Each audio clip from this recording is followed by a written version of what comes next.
Pensa num objeto tão poderoso que dizem que seu toque confirmou um milagre e que sua posse podia decidir o destino de impérios.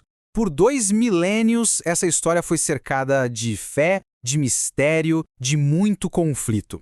Hoje, a gente vai desvendar a lenda por trás da lança do destino.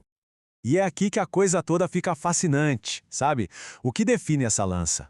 A gente está falando de um objeto sagrado, de pura fé, ou de uma arma com o poder de mudar o mundo? Beleza. Então, para a gente começar a desenrolar essa história, vamos para o básico. O que é exatamente a tal da lança do destino? Olha, ela tem vários nomes, viu? Lança sagrada, lança de Longino, mas a identidade principal dela vem da tradição cristã. É a arma que um soldado romano teria usado para perfurar o lado de Jesus na crucificação. Para a gente achar a origem dessa lenda toda, a gente tem que voltar lá atrás, no momento exato em que a lança entra para a história. E olha só, é na sua única menção na Bíblia.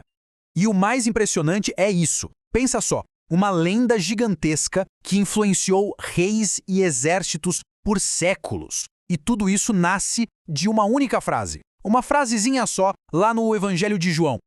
O que a passagem descreve é algo até bem prático, né? Um soldado romano, que depois a tradição deu o nome de Longino, perfura o corpo de Jesus para ter certeza de que ele estava morto. E desse simples ato, nossa, nasceu uma lenda poderosíssima. Só que o que aconteceu logo em seguida foi interpretado como um milagre. Para a teologia cristã, o sangue e a água que saíram dali não eram só fluidos corporais. Não. Eram símbolos das duas naturezas de Cristo. O sangue representando a sua humanidade e a água a sua divindade. Ok, agora segura aí, porque a gente vai dar um pulo enorme no tempo. Mais de 1000 anos para frente, vamos parar lá na primeira cruzada, onde a fama da lança como um objeto de poder foi forjada de verdade no meio da batalha. E essa história é coisa de cinema. Imagina a cena, o cerco de Antioquia, o exército dos cruzados com o moral lá no pé, quase se rendendo. Aí um monge, Pedro Bartolomeu, tem uma visão. Ele diz que sabe onde a lança sagrada está escondida. Começam a cavar e acham uma ponta de lança. O resultado? O exército, que estava desesperado e em menor número, fica com o moral lá em cima, parte para a batalha e consegue uma vitória que muita gente chamou de milagrosa.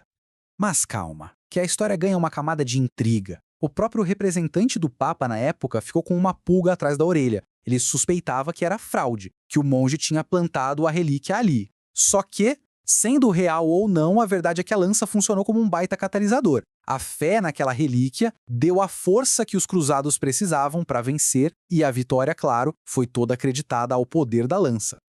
É a partir desse ponto que a jornada física da lança se transforma num verdadeiro quebra-cabeça histórico.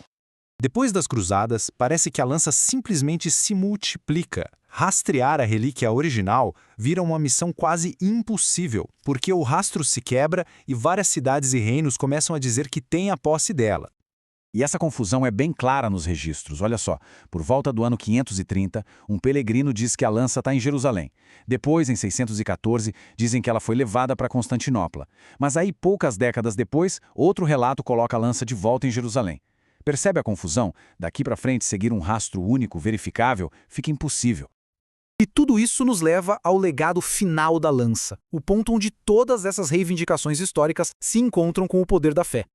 O resultado inevitável de toda essa história fragmentada é que hoje a gente não tem só uma, mas várias relíquias pelo mundo que são veneradas como a autêntica lança sagrada.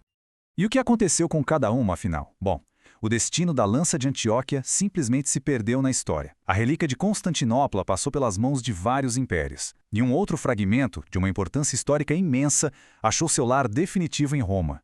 Hoje, a relíquia mais famosa de todas está guardada bem no coração do Vaticano, na Basílica de São Pedro. Lá, ela fica protegida em um dos pilares monumentais, posicionada logo acima de uma estátua do homem que, segundo a lenda, a usou primeiro, São Longino.